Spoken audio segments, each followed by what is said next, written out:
queridos, como estão? Tudo bem? Sejam bem-vindos à aula número 2 do estudo introdutório de perfumeria, que faz parte do grupo no WhatsApp de estudos introdutórios de perfumeria, com três módulos, né?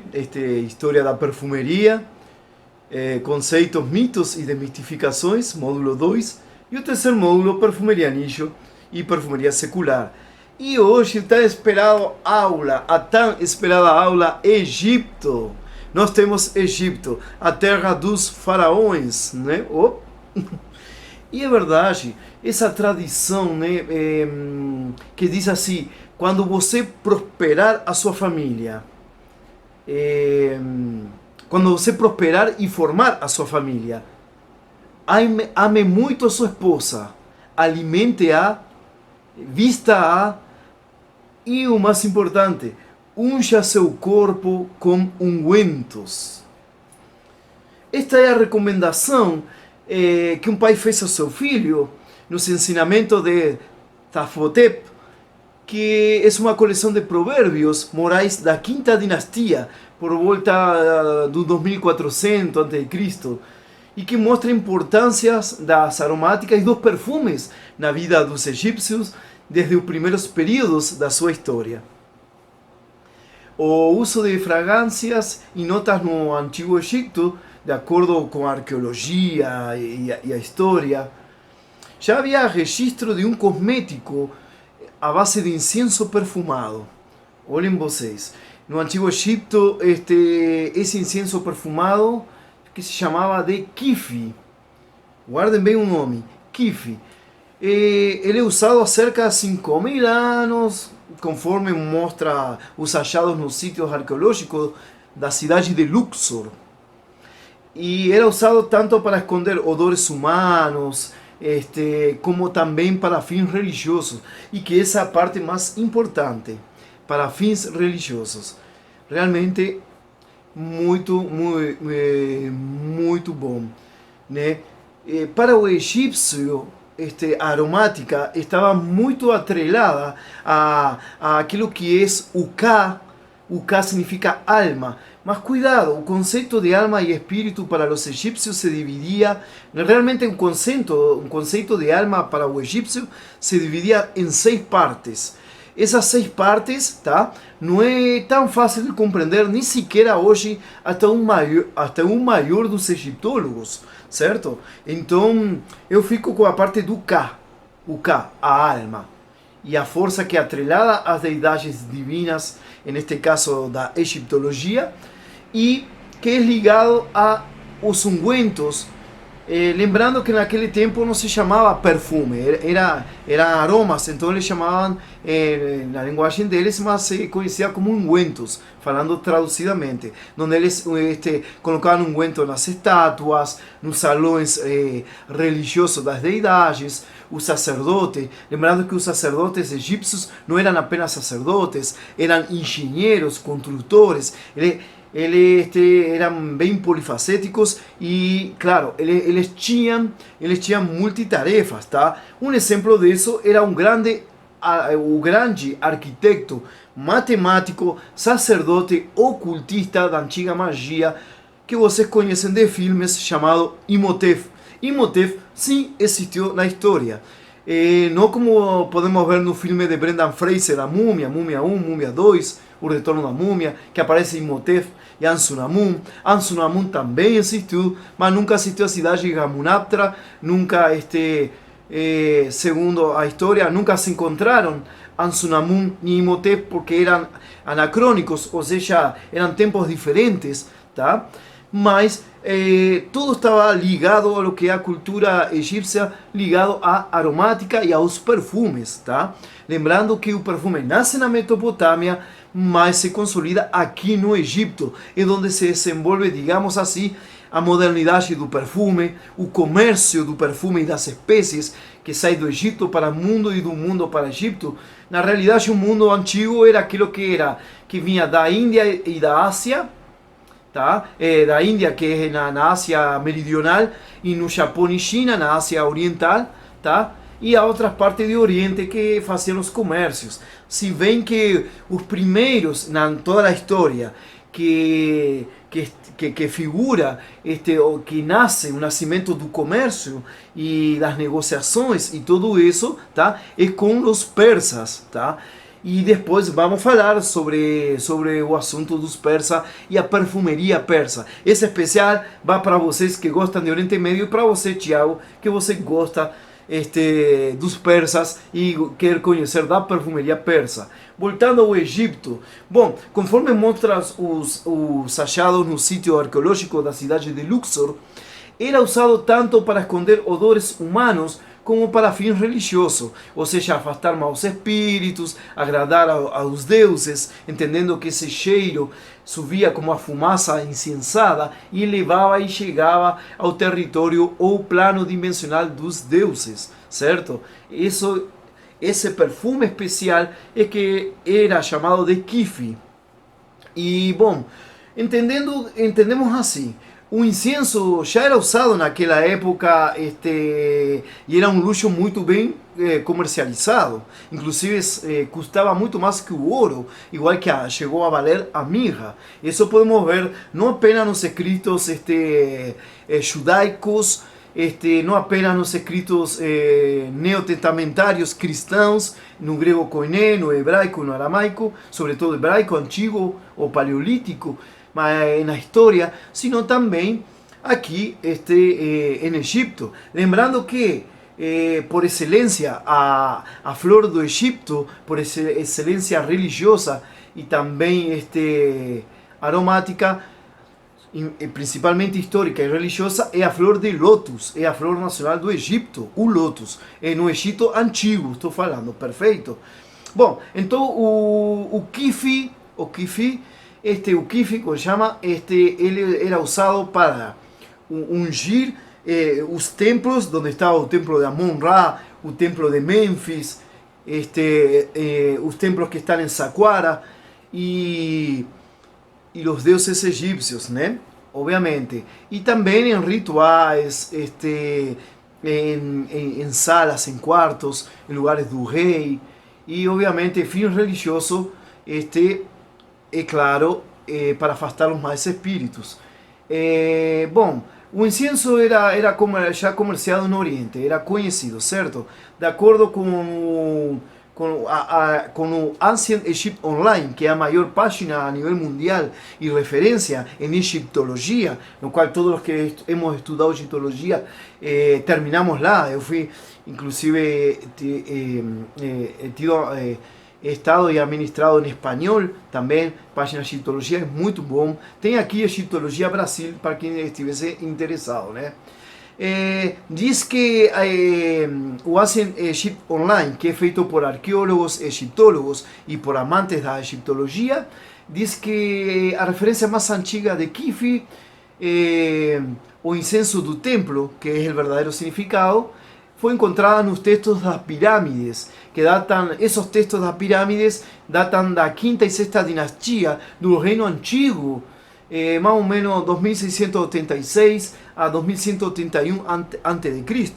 Embora esses textos não forneçam a real receita do kifi, nem listem nenhum dos ingredientes originais, eles relatam que kifi era um dos luxos que os faraós respeituosos e as sociedades mais elitistas usavam em sua jornada para a vida após a morte. Além de tudo isso, vocês sabem que os faraós e o mais importante eram enterrados no túmulo com suas coisas e também com kifi para sua transição de morte para o mundo espiritual, no qual ele era guiado por Anubis, quem era o deus que junto um conjunto de anciões antigos em uma balança colocava seu coração representando as atitudes e ações humanas e em outro uma pena divina que representa a justiça.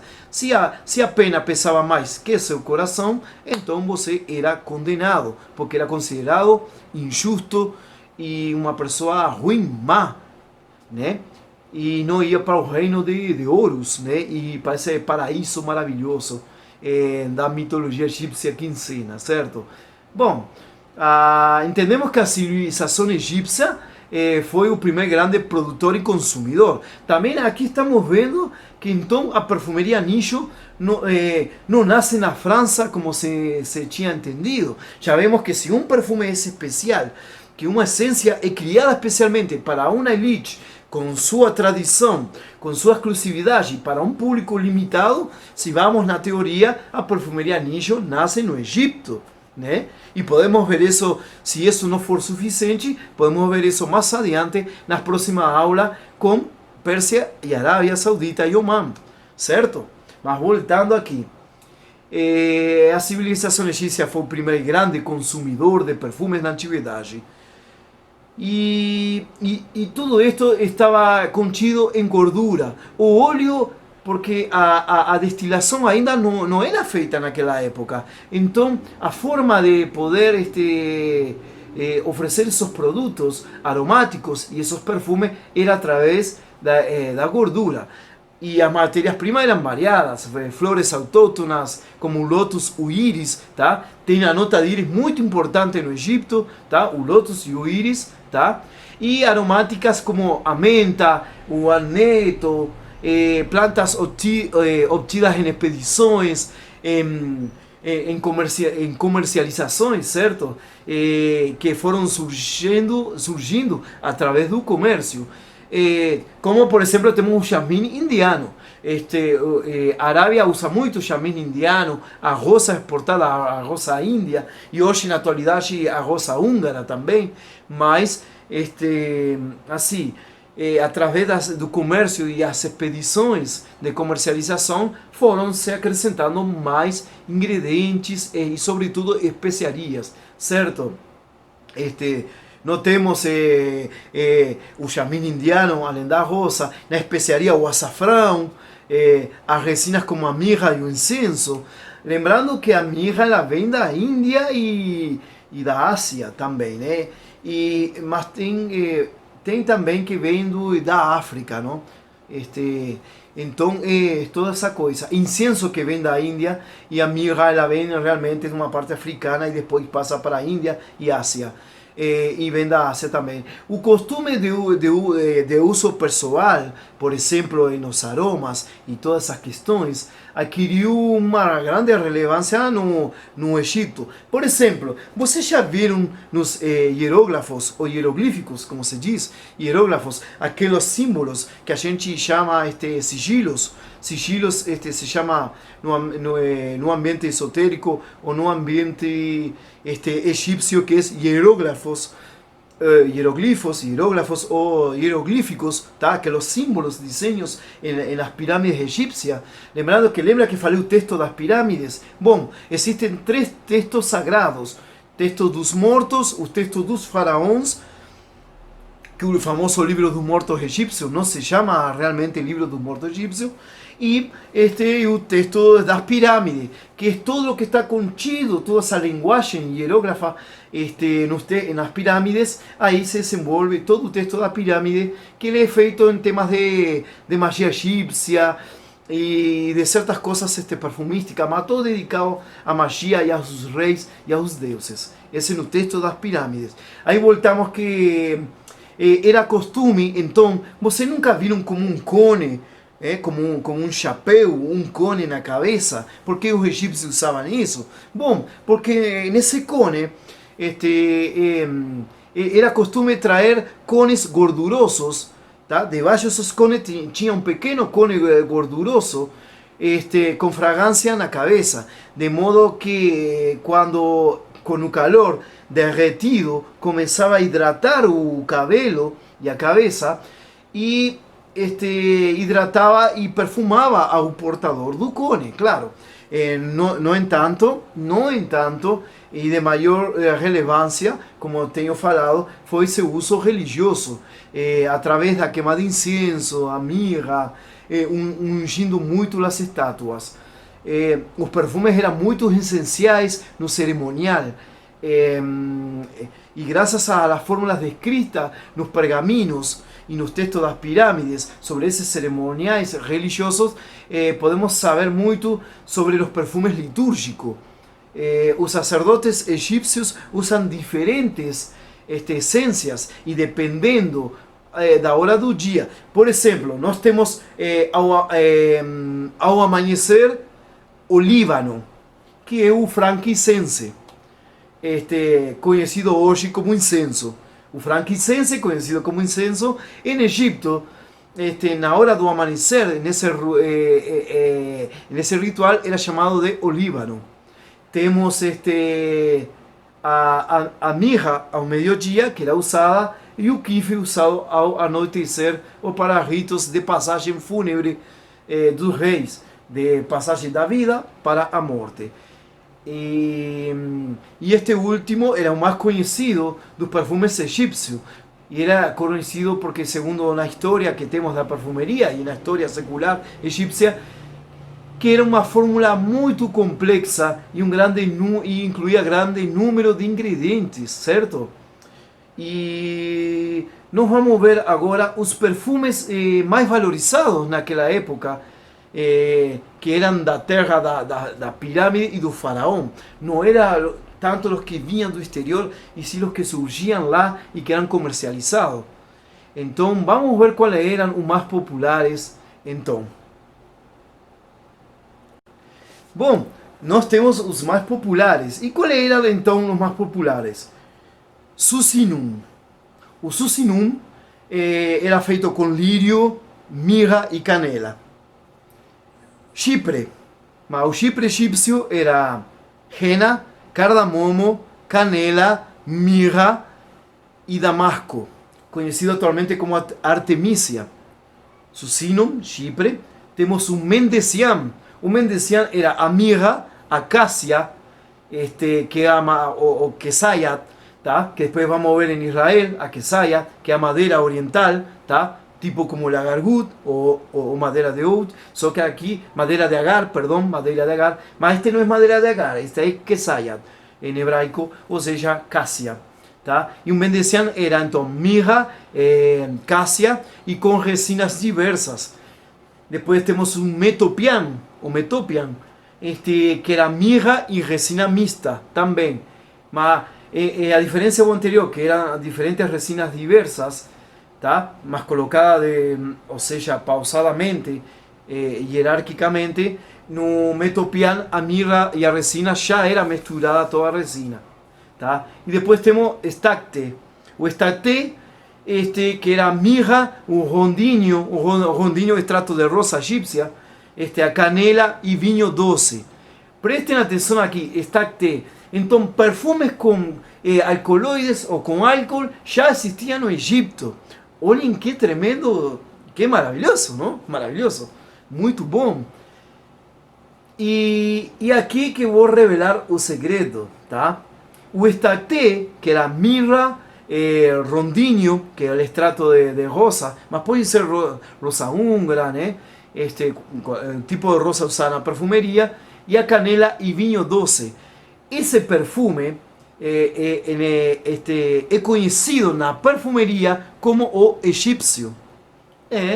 Claro, na perfumeria, se alguém lançar em uma perfumeria nicho tá, e lhe dá um nome, tá, esse nome já está registrado na história.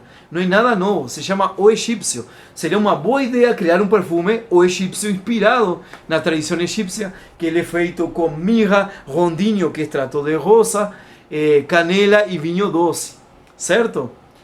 E este perfume é conhecido como o egípcio. Guarde aí. Os perfumistas egípcios mantinham seus perfumes, tá, em frascos de alabastro. Aqueles frascos de alabastro e de vidro azul. Já assistiu o vidro. Lembrando que os melhores mercaderes que trabalhavam o vidro eram que? Os árabes. E essa profissão foi levada para o Egito. Exatamente. Bom, depois vimos que esses perfumes da época, estacte, sunimum, metopian, mendecian, Chipre, tudo isso eram nomes que ressoavam e ecoavam muito na sociedade. Eles eram, diz a história, tão impressionante, esses perfumes, que era um perfume inovador, como foi o Opium ou Chanel número 5, por exemplo. Lembrando que o Egito era um prestigioso centro de indústria de perfumes e suas fragrâncias, embora a sua produção já existisse em outros continentes como a China, a Índia, Nepal e Japão, tá? Mas agora focados no Egito. Então, a pergunta de tudo isto, que nos deixa a história em sua reflexão, em sua filosofia, invenção e arte no Egito referente a fragrâncias? Essa é a pergunta. Que nos deixa a história de Egito em sua reflexão, filosofia e arte ligado às fragrâncias? Tá bom? Aguardo resposta aí. Muito obrigado. E não perca esta segunda parte de Egito, que vamos com a rainha das rainhas, as sedutoras das sedutoras, a mais inteligente, a mais política e a mais apaixonada, e, por que não, uma das mais perfumísticas. Estou falando de Cleopatra VII. Espero vocês curtam o sininho para estar informado de novas aulas. Comentem no canal, recomendem se gostou. E vocês, queridos participantes do grupo de estudo de perfumeria, com arte, com essência, comentem, participem lá, façam parte e convidem suas amizades. Agradeço a vocês, RG Arecentia. Também estou Arecentia no Instagram e no grupo do Facebook, que eu deixo aqui embaixo o link. Muito obrigado, fique com Deus, tudo de bom e até a terceira aula, segunda aula, parte 2, Egito.